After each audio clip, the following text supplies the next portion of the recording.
이슈의 중심 최경영의 최강시사.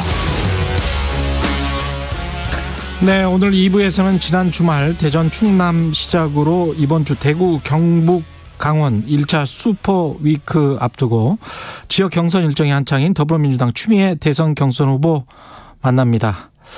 특히 이른바 윤석열 검찰의 고발 사주 의혹 둘러싼 많은 논란이 있죠. 당시 법무부 장관으로서의 사태의 실체 어떻게 보고 있는지도 궁금하네요. 후보님 안녕하세요. 네, 안녕하세요. 예, 지역 순회 경선으로 지금 분주하실 텐데 어디 계십니까? 네, 지난 일요일에 세종 충북 일정 마치고 제가 곧바로 대구로 넘어왔어요. 예. 오늘까지 3박 4일인데요. 대구 경북 지역의 당원 지지자분들 만나고 있고요. 또 장세용 구미시장, 구미산단 방문 이런 공식 일정을 다 소화하고 네. 또 고향이다 보니 한번 오니까 서울 가기가 싫을 정도이고요. 오늘은 제가 양령시장 유명하죠. 거기 예. 근처의 바보주막에서 일정을 시작하고 기자간담회도 갖고 또 시당과 두 당의 당원분, 지지자분과 간담회를 할 계획입니다. 거기가 또 고향이셔서 좀 포근한 감이 있으실 거는 같습니다. 네, 예. 옛날 추억이 다 나고요. 예. 네. 지역 경선 지금 초반이긴 한데 판세는 네. 어떻게 지금 3위, 4위 이 정도인 것 같은데요. 어떻게 네. 분석하고 계세요? 제가 충청대전 세종에서 충청 대세를 얘기했는데 이재명 후보 대세만 확인된 것이 아니고요. 추미애 추세도 확인됐다. 이렇게 말씀하시더라고요. 예. 두 번의 투표에서 유일하게 순위가 올라간 후보가 저라고 하고요. 네, 앞으로 있을 이번 슈퍼위기나 또 대구 경북 지역에서 또 등수 하나를 올린다면 예. 추세가 잡혔다, 대세가 될 수 있다 이렇게 평가를 해 주시지 않을까 생각합니다. 지금 앞으로 경선은 더 네거티브는 없이 좀 파저티브로 갈 것 같은 정책 대결 위주로 갈 것 같은 그런 분위기는 감지가 되는데 실제로 그렇습니까? 네. 어떻게 보세요? 어떤 지지자분께서 저한테 이재명 후보는 네거티브와 싸운다. 이낙연 후보는 이재명과 싸운다. 그런데 추미애는 개혁 대상과 싸운다. 그러니 우리는 추미애를 지지할 수밖에 없다. 이렇게. 라임이 좋네요. 네, 센스 있게 말씀을 해주셔서. 예. 저는 이제 시종일관, 다시 촛불, 다시 평화 이렇게 말씀드리니까. 이제 실망하고 돌아섰던 개혁 시민들께서 저를 보고 다시 돌아오고 있고요. 지금 촛불처럼 모여들어서 네거티브도 확 날리고 추풍을 불어주실 것이라 저는 확신합니다. 이 어떻게 보면 지금 일주일이 굉장히 중요할 것 같습니다. 1차 슈퍼위크라고 하는데 지금 초반 기세인데 추미애가 할 수 있다, 추미애만 할 수 있다는 게 뭐가 있습니까? 우선 차기 대통령한테 어떤 자질이 있느냐를 보시지 않겠습니까? 네. 다른 지역에서 연설을 하더라도 다 보시는 것 같아요. 그래서 그것이 초반 슈퍼위기에 반영될 것 같고요. 예. 그분들은 첫째는 개혁성, 둘째는 미래에 대한 비전, 셋째는 구체적 대안 능력 이런 걸 보실 것 같고요. 저는 행정, 사법, 입법부를 모두 섭렵한 유일한 후보이고 또 깨알 검증을 다 마쳤죠. 그래서 본선 자신 있고요. 국정 운영 능력 가지고 있으니까 저 추미애를 후회 없이 쓸 겁니다. 반드시 선택해 주시면 좋겠습니다. 검찰의 고발 사주 의혹과 관련해서 이제 계속 보도가 나오고 있기 때문에 그리고 당시 이제 법무부 장관이셔서 관련해서는 어느 정도 팩트가 정리됐다고 보세요? 저는 말들이 많은데요. 원래 말 많은 사람 특징이 거짓말할 때입니다. 네, 그래서 말보다는 지금은 디지털 증거가 남아있다 저는 보는 것이고요. 디지털 증거. 예. 네네. 그것은 여러 가지 중앙 컴퓨터를 다 대청소를 했을 것 같거든요. 이미 윤석열 전 총장이나 또 누구죠? 손준성 검사 있었던 수사정보정책관 등이 이미 판사 사찰 문건 나왔을 때 상당히 걱정을 하지 않았겠습니까? 이거 그렇겠죠. 정말 큰일 났다 싶었겠죠. 그때 한번 대청소를 했을 것 같고요. 또 그때 당시 제가 수사 의뢰를 했기 때문에 네, 그리고 그걸 서울고검에 관할도 아닌데 보내서 조남관 차장이 대검 차장이 보내버린 거죠. 그리고 얼마 뒤에 무혐의 처분을 했어요. 사실은 공수처에 보냈어야 될 사건인데 권한도 없는 관할도 아닌 데서 무혐의 처분을 해버린 거죠. 그러면 무혐의 처분할 때 역시 한 번 또 증거를 싹 없앴지 않았나 싶어요. 그러니까 여러 기회가 있었기 때문에 그 본체의 증거가 사라졌을 텐데 무슨 헛소리를 하느냐 하고 큰 소리를 땅땅 치는 것 같은데 네, 디지털 증거의 특징이라는 건 어딘가 남아있어요, 사실은. 어딘가에 남아있다라는 게 어디에 남아있다라고 보십니까? 저는 뭐 이번 제보자가 그냥 제보하지 않았다고 생각합니다. 예. 왜냐하면 이게 말로만 될 수 있는 게 아니거든요. 예. 네, 예를 들면 한동훈 채널A 사건에 있어서도 그 채널A 기자하고 한동훈은 포렌식도 거부하고 휴대폰에서 관련 내용을 다 초기화해서 삭제를 했단 말이에요. 그런데 예.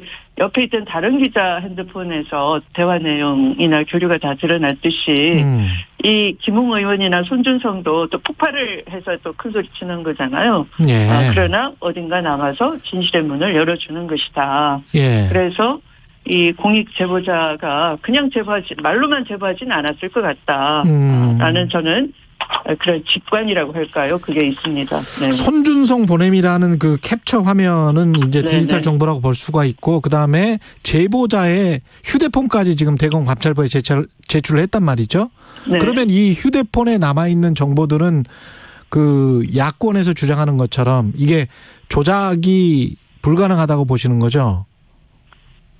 그 제보자가 그러니까 휴대폰을 만약에 들고 가서 제보를 했다고 하면 예. 저는 그거는 과학 증거가 될 수 있는 거고요. 그것은 당연히 아까 말씀드린 그런 본체를 폭파하고 없앴다 하더라도 거기에 정확하게 남아있다라고 생각합니다. 그 관련해서 갑자기 떠오르는 그 한동훈 그 검사장의 휴대폰 있지 않습니까? 네네. 이거는 왜 이렇게 1년 넘게 포렌식이 안 되는 건가요? 제가 재임할 때까지만 해도 기술적으로 어렵다라고 유예가 되고 있었지만 나중에 보니까 뭐 이스라엘 기술로도 할 수 있다. 기술이 발전했기 때문에 얼마든지 한다. 이런 게 있더라고요. 그래서 지금은 그 의지의 문제 아니냐. 반드시 포렌식을 통해서 진실을 밝혀야 하는 것인데 이 검찰 조직이 거의 그 폭파되다시피 국민 신뢰를 잃는 엄청난 큰 사건. 예를 들면 김학의 사건. 이런 건 검찰 조직 문화거든요. 그런 술자리 향은 접대를 받고 그 아래 위에 다 관련이 돼 있고 뭐 여러 명이 연루돼 있어서 이건 검찰 조직 자체가 남아있을 수 없다. 이럴 때는 검찰이 똘똘 뭉쳐서 이걸 엄호하고 꼬리 자르기를 합니다. 그리고 엉뚱한 사건으로 변질을 시켜요. 네, 이 사건도 마찬가지로 검찰 너희들이 다 온전치 못할 것이다. 윤석열 나 하나로 끝나지 않아. 조직을 온전히 보존하려면 꼬리 자르기 해야 돼. 이렇게 해서 뭐 심지어 손준성도 저 부하라고 떠넘기기를 하고요. 하는 거 보면 그런 요란 떨기 하는 거 보면은 어떤 조직이 꼬리 자르기 해주지 않겠느냐. 조직에 대한 그 엄포를 놓지 않느냐 싶어요. 손준성은 추미애 라인이라는 야권의 주장에 관해서는 그 얼토당토 않다. 이렇게 말씀을 하시고 있는 겁니까 지금? 아니 일단 총장이 지난번에 장관의 부하가 아닙니다라고 했잖아요. 그러면 논리적으로 총장이 검사 동일체의 원칙에서 총장이 장관의 부하가 돼야 손준성도 저의 부하가 되는 것이죠. 그러면 총장이 말을 바꿔서 이제 생각하니 제가 부하 맞습니다. 죄송합니다. 잘못했습니다 하면 제가 받아들일게요. 그렇게 되는 거군요. 참 논리가. 논리적이지 않나요? 논리적인데요. 이건 논리적입니다. 근데 그 당시에 그 유임됐잖아요. 이 손준성 검사가 대검 수사정보정책관으로. 근데 그때 거부하셨었다면서요. 유임시키지 않으려고 했는데 윤 전 청장이 왜 수족을 자르냐고 반발했고 그래서 유임됐다고 하는데 그게 뭐 다른 쪽에서 어떤 뭔가가 들어갔나? 이런 이야기도 나오고 있습니다. 제가 그것을 당시 인사? 원래 인사 전에는 조직을 개혁하는 거죠. 그런데 일찌감치 대검에 대해서는 검찰개혁위원회에서도 조직 혁신을 해야 된다라고 권고를 한 바가 있고 그래서 제가 그 대검 기능을 축소를 하고 특히 수사를 직접 하지 않기 때문에 수사 정보 취합은 남용되거나 그것이 다른 목적으로 이용될 수 있다라는 그런 지적이 많이 돼서 이걸 없애려고 했어요. 그랬더니 그걸 어떻게 살려냅니다. 그러니까 제가 1정책관, 2담당관 체제, 3인이 운영하는 체제를 1담당관제로 줄였어요. 예. 타협안을 제가 갖고 왔길래 저도 이제 별 수 없어서 이제 받아들여서 그걸 당연히 그 직제 개편이 됐기 때문에 새로운 사람이 들어가야 되겠죠.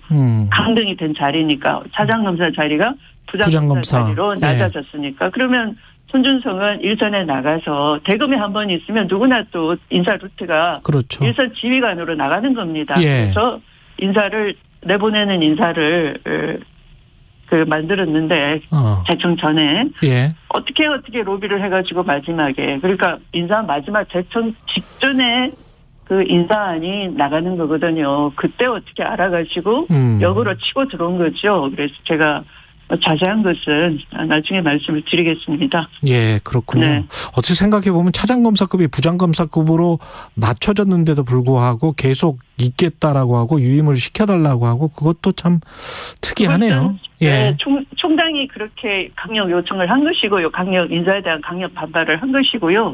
내 수족인데 왜 자르느냐 그런 논리였고요. 그러면 그 자리는 이 검찰은 원래 상명하복 조직인데 특히 그 자리는 수사정보정책관 자리는 총장의 손발인 자리예요. 그래서 총장의 지시 없이는 안 움직이는 직책입니다. 네, 그러니까 지금 와서 나는 몰랐다 하는 것은 자기 손발이 하는 일을 나 모른다 하는 거나 똑같아요.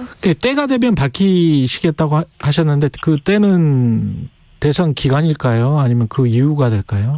저는 관련자들이 하는 걸 봐서요. 지금도 저는 관련자들이 하는 걸 봐서. 네, 윤석열 후보가 저의 부하라고 하고 초점 흐리기, 시간 끌기, 프레임 바꾸기. 지금 추윤 갈등, 제2차 추윤 갈등 만들기 시도를 하는 거거든요. 그러면 언론도 그게 넘어가고 또 그게 협박당해서 누가 또 로비 당해가지고 이거 덮고 가자, 피곤하다, 이 대선판에 어떻게 보면 분산이 된다 이런 엉뚱한 소리 자꾸 하면은 그때 제가 말을 할 거예요. 네. 이번 의혹의 실체 핵심은 뭐라고 보십니까? 역시 검찰의 문제라고 봐야 되겠죠, 이건.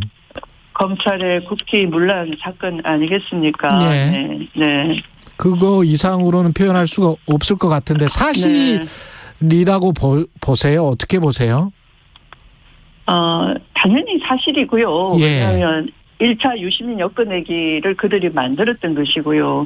네. 이것도 이제, 이른바 증거들을 다 인멸을 했고 수사 방해를 했기 때문에 무죄로 빠져나가는 법기술이 성공을 한 것인데 이번에는 성공 못할 겁니다. 아까 말씀드린 그 디지털 증거는 과학 증거이고 거기에 어떤 말로 거짓말을 한다 한들 무력화될 거니까요. 그래서 이건 검찰 개혁 왜 해야 되느냐를 국민들이 이해할 수 있게끔 만들어 놓은 사건이 돼버렸어요. 이 개혁 안 하면 언제라도 이런 일이 터지는 겁니다.